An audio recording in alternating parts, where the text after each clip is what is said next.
प्रताप सिम्हा जो बीजेपी के member of parliament हैं मैसूरू से, उनकी तरफ जो अगर उनके कहने पे उनकी रिक्वेस्ट पे अगर वो पासिस इशू किए गए थे, तो आज बीजेपी का क्या स्टैंड है उनके लिए? कि ये जो स्लोगन्स लगाए गए, ये स्लोगन्स बेसिकली क्या थे? स्लोगन्स थे तानाशाही नहीं चलेगी ना। तानाशाही नहीं चलेगी का मतलब क्या था कि they are not happy with the government, they are not happy with the central government, with the working of their jobs. They are not happy with them. So the people who entered were most of them were highly qualified. Now the people who were mostly qualified and more qualified people, highly qualified people, वो लोग क्यों ये ऐसा रास्ता अपनाना चाहेंगे? वो इसलिए अपनाना चाहेंगे क्योंकि वो खुश नहीं है किसी चीज़ से। ये कंसर्न है, ये देखना पड़ेगा। और गवर्नमेंट को खाली ऐसे तो ये गवर्नमेंट बड़ा चिल्लाती है कि भाई डिसिप्लिन होना चाहिए, भाई डिसिप्लिन हर चीज़ में दिखाते हैं ये, तो इसका डिसिप्लिन कहाँ गया? इस टाइम ये डिसिप्लिन सिक्योरिटी ब्रीच कैसे हुआ? इन्हीं का एमपी दे रहे हैं, इन्हीं के एमपी साहब पासेस दे रहे हैं, जैसे कि हमारे तक भी बीजेपी की टीम की तरफ से और बीजेपी की तरफ से कोई भी एक्शन नहीं लिया गया। मैं कहता हूं कि एक हिंदुस्तान के अंदर अगर पार्लियामेंट है, पार्लियामेंट के अंदर एक सुई तक भी चीज़ अंदर नहीं जानी चाहिए। वो जो 2 शेल्स गए हैं उसके ऊपर इंक्वायरी क्यों नहीं हुई और क्यों वो लोग आए, उनकी मंशा क्या थी, इस चीज़ को तहकीकात करके जल्द से जल्द जो है उस इंसान को उसके खिलाफ एक्शन लेना चाहिए जिनकी वजह से वो अंदर गया। हमारा ये मांग है। और आइंदा जो आने वाले वक्त में है, आज जो है पार्लियामेंट के अंदर ऐसा एक्ट नहीं होना चाहिए। लोकतंत्र के मंदिर की बात करते हैं और यहाँ पर अगर हम कहें संसद को लोकतंत्र का मंदिर कहा जाता है। तमाम सांसद वहाँ पर जनता की आवाज़ बनते हैं और मुद्दों को उठाते हैं, लेकिन कल वहाँ पर सुरक्षा में जब सेंध लगती है बहुत से सवाल खड़े होते हैं। नेशनल कॉन्फ्रेंस का इस पर क्या तर्क है? हमारे साथ कुछ लीगल सेल से जुड़े हुए लोग हैं, उनसे बात करते हैं। सर, क्या कारण क्या रहे होंगे कि इस तरह की घटना देखने को मिली? देखो, हमारी पार्लियामेंट जो है वो एक सुप्रीमेसी है हिंदुस्तान के कॉन्स्टिट्यूशन के अंदर। हमारी पार्लियामेंट के अंदर हिंदुस्तान के लॉ बनाए जाते हैं, चाहे वो कोई भी विषय हो। आपको पता होगा कि पार्लियामेंट के अंदर ही सिक्योरिटी के लिए भी लॉ बनाए जाते हैं। और ये बड़ा अनफॉर्चुनेट है कि जो कल का एक्ट हुआ है पार्लियामेंट के अंदर, वो एक बड़ा निंदा करने वाला और कंडेम्नेबल एक्ट है। क्योंकि आपको पता होगा हिंदुस्तान के गवर्नमेंट को चलाने वाले लोग जो हैं वो पार्लियामेंट के अंदर बैठते हैं। और पार्लियामेंट ही एक ऐसी जगह है जहां पर हिंदुस्तान की सिक्योरिटी, प्रोटेक्शन और हिंदुस्तान की डेवलपमेंट और हिंदुस्तान को सेफ रखने की बात की जाती है। और बड़े दुख से ये कहना पड़ रहा है हम नेशनल कॉन्फ्रेंस वालों को कि आज के दिन जो कल मेंबर ऑफ पार्लियामेंट के पास की वजह से 2 लोग अंदर चले गए, वो सिक्योरिटी कहाँ थी, वो लोग कहाँ थे जो पार्लियामेंट के अंदर घुस के जो वो शेल्स फेंके गए हैं। अगर इन केस आपको पता होगा, अगर वो शेल्स नहीं होते, वो गैस वाले शेल्स नहीं होते, अगर कोई ऐसा चीज़ होती जिससे नुकसान हो सकता था वहाँ जान को, तो बड़ा ही कंडेम्नेबल है। और सबसे बड़ी बात है कि हम नेशनल कॉन्फ्रेंस की तरफ से ये बात ज़रूर कहेंगे कि हिंदुस्तान की मीडिया आज भी चुप है, हिंदुस्तान की रूलिंग पार्टी आज भी चुप है, क्योंकि उनका जो मेंबर ऑफ पार्लियामेंट है वो उसके पास की वजह से वो लोग अंदर गए थे। अभी तक वो मेंबर ऑफ पार्लियामेंट क्यों नहीं सस्पेंड हुआ? और हमारी यही मांग रहेगी कि हिंदुस्तान के आइन को जो पार्लियामेंट है वो सेव करती है, और उस पार्लियामेंट की आज सिक्योरिटी नहीं है। और मैं बड़े कड़ी का जिक्र कर रहे हैं, आप कह रहे हैं कि मीडिया से उनका नाम जो है छुपाया जा रहा है। आप बताना चाहेंगे ताकि जनता जान सके वो कौन से सांसद है जिन्होंने उन युवाओं को पासेस दिए? द हिंदू की रिपोर्ट के मुताबिक जो उनके मेरठ के जो एमपी हैं, मैं नाम नहीं पता है मुझे उसको डिटेल में, अभी द हिंदू पढ़ी थी, अब सुबह हम केसेस में जल्दी थे, बट उन एमपी साहब की जो as per the Hindu news के जो रिपोर्ट है उसके मुताबिक उन एमपी साहब के खिलाफ अभी भी तक भी बीजेपी की टीम की तरफ से और बीजेपी की तरफ से कोई भी एक्शन नहीं लिया गया। मैं कहता हूं कि एक हिंदुस्तान के अंदर अगर पार्लियामेंट है, पार्लियामेंट के अंदर एक सुई तक भी चीज़ अंदर नहीं जानी चाहिए।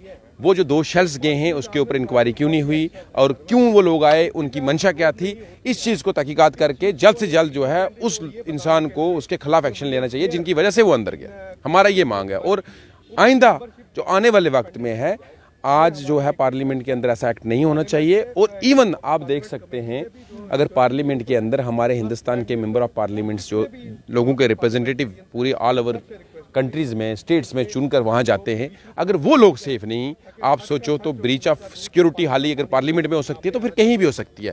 फिर आप ये सोचें कि हमारा नागरिक जो है हिंदुस्तान के अंदर वो बिल्कुल सेफ नहीं है, जो कल के एक्ट देख के, फिर तो हम भी अपने घरों के अंदर सेफ नहीं, फिर तो हम आज हाई कोर्ट के अंदर रहते हैं, हम यहाँ भी सेफ नहीं है। तो इसलिए गवर्नमेंट को ये जल्द से जल्द इन लोगों के खिलाफ एक्शन लेना पड़ेगा, क्योंकि ऐसा जो एक्ट दोबारा लाइफ में नहीं होना चाहिए पार्लियामेंट में। एक मिनट, आप भी आ जाओ। जिशान जी, कैसे देखते हैं इस घटना को? देखिए, बड़ा दुर्भाग्यपूर्ण जो है वो जो कल का जो इंसिडेंट है, मुल्क की सबसे बड़ी जो है, जिसको हम टेंपल ऑफ डेमोक्रेसी कहते हैं, और पार्लियामेंट के अंदर ऐसा इंसिडेंट होना ये बर्दाश्त से बाहर है। सबसे पहले तो मैं ये कहना चाहूँगा, और नेशनल कॉन्फ्रेंस की तरफ से मेरी आपके चैनल के माध्यम से मेरी यही अपील रहेगी गवर्नमेंट ऑफ इंडिया से कि सबसे पहले तो इसकी जांच करवाई जाए कि इतना बड़ा सिक्योरिटी लैप्स कैसे हुआ, क्योंकि 543 के करीब जो हैं वो मेंबर पार्लियामेंट हैं लोकसभा के, और अगर किसी की इस हादसे में किसी की अगर जान पे अगर बात आती तो उससे उसका जो है पब्लिक में क्या मैसेज आता है, वो भी एक जांच का विषय है। दूसरा मैं ये कहूँगा कि जो प्रताप सिम्हा जो बीजेपी के मेंबर ऑफ पार्लियामेंट हैं मैसूरू से, उनकी तरफ जो अगर उनके कहने पे उनकी रिक्वेस्ट पे अगर वो पासिस इशू किए गए थे, तो आज बीजेपी का क्या स्टैंड है उनके लिए? क्योंकि मैं समझता हूं कि जिस तरीके से बीजेपी ने पॉलिटिक्स की है पिछले 9 वर्षों से, और जो मुझे समझ में आया है कि उन्होंने इस तमाम अपोजिशन पार्टीज़ को क्रश करने की कोशिश की। आपने देखा कि इस पार्लियामेंट में महुआ मोइत्रा के साथ किस तरीके से उनकी मेंबरशिप जो है वो ली गई। राहुल गांधी साहब के साथ क्या हुआ देश ने देखा। आज अगर इतना बड़ा सिक्योरिटी लैप्स हुआ है और किसी के बीजेपी के एमपी की तरफ से अगर उसको रिस्पॉन्सिबल हम ठहराएं, तो आज कमेटी वहाँ पर कुछ स्लोगन्स भी लगाए गए, वो दोहराना चाहेंगे? वो स्लोगन्स किसके लिए थे? देखिए, वो यही तो जांच का विषय है।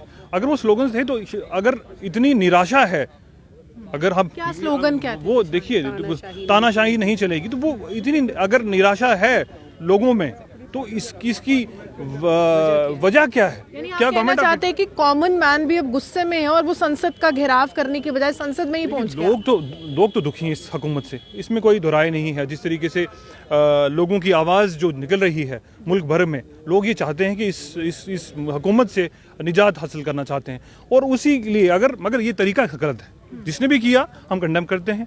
हम नहीं चाहेंगे कि मुल्क के सबसे बड़े इदारे के अंदर जो है इस तरीके के इंसिडेंट्स हों। गवर्नमेंट को फौरी तौर पे एक्शन लेना चाहिए, और बीजेपी के वन एमपी पे भी एक्शन लेना चाहिए, और फौरी तौर से उन्हें पार्लियामेंट से जो है वो एक्सपेल करना चाहिए। मैम, आप कैसे देखते हैं इस घटना? देखिए, मैं इसको एज अ कंसर्न देखती हूँ। कंसर्न पहले तो सिक्योरिटी ब्रीच तो है ही है, there is no doubt in this, but security breach के बाद हमें बहुत सारे एस्पेक्ट्स हैं जिनको देखना होगा इस सारे सिलसिले में।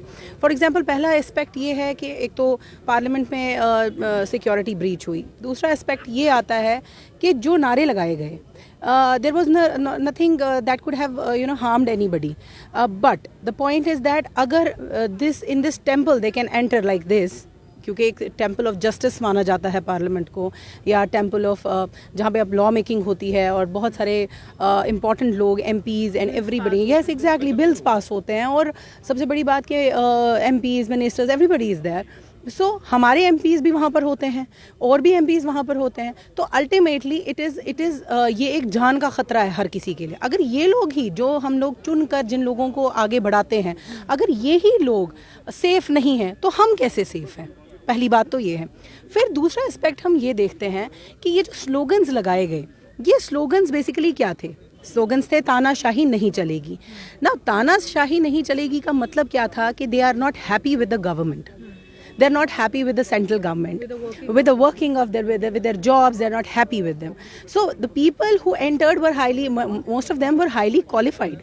Now the people who were mostly qualified and more qualified people, highly qualified people, वो लोग क्यों ये ऐसा रास्ता अपनाना चाहेंगे? वो इसलिए अपनाना चाहेंगे क्योंकि वो खुश नहीं है किसी चीज़ से। ये कंसर्न है, ये देखना पड़ेगा। और गवर्नमेंट को खाली ऐसे तो ये गवर्नमेंट बड़ा चिल्लाती है कि भाई डिसिप्लिन होना चाहिए, भाई डिसिप्लिन हर चीज़ में दिखाते हैं ये, तो इसका डिसिप्लिन कहाँ गया? इस टाइम ये डिसिप्लिन सिक्योरिटी ब्रीच कैसे हुई? इन्हीं का एमपी दे रहे हैं, इन्हीं के एमपी साहब पासेस दे रहे हैं। जैसे कि हमारे प्रेसिडेंट साहब ने कहा कि master is always liable for the act of his employee, तो वो कहते हैं कि जी सेक्रेटरी साहब ने उनको दिए थे पासेस, तो सेक्रेटरी साहब किसके हैं? एमपी साहब के ही हैं। तो अनटिल अनलेस ये इंक्वायरी होती है, इनका मेंबरशिप कैंसिल किया जाए सबसे पहले। राहुल गांधी जी के साथ ये हुआ। Then there are many members, अभी मोइत्रा जी जो थी, महुआ मोइत्रा जी, उनके साथ ये हुआ। Yes, there are an number of names जो हम ले सकते हैं, जिनको डिसिप्लिन के नाम पर यहाँ से निकाला गया। तो ये इसको आप एक डिसिप्लिन, सिक्योरिटी ब्रीच, XYZ किस तरीके से देखते हैं वो तो देखिए आप। तो इसके बारे में अभी तक कोई राय बीजेपी की आई नहीं है, नंबर 1। नंबर 2 कि अगर बीजेपी इतनी कंसर्न है हर डिसिप्लिन के साथ, तो उनको सबसे पहले इस एमपी को एक्सपेल करना चाहिए यहाँ से। दिस इज़ वेरी इंपॉर्टेंट, क्योंकि ये आपका दिखाएगा कि आपका किस तरीके से बायस नेचर नहीं है, जो कि ये हमेशा डोल पीटते रहते हैं अपना कि भाई हम बायस नहीं हैं, हम ऐसे नहीं हैं, हम वैसे नहीं हैं। तो भाई जब आप ऐसे वैसे नहीं हैं तो दिखाइए ना, अपने घर सफाई घर से शुरू की जाती है, तो पहले अपने घर की सफाई कीजिए, उसके बाद आगे बढ़िए। तो I see it as a very concerning part of our society that such a breach has happened. तो देखिए, साफ तौर पर सवाल बहुत ज़्यादा हैं और इन सवालों के जवाब भाजपा कैसे देखती है ये देखना दिलचस्प होगा। आप यूँ हमारे साथ बने देखते हुए सुजय मुस्लिम की।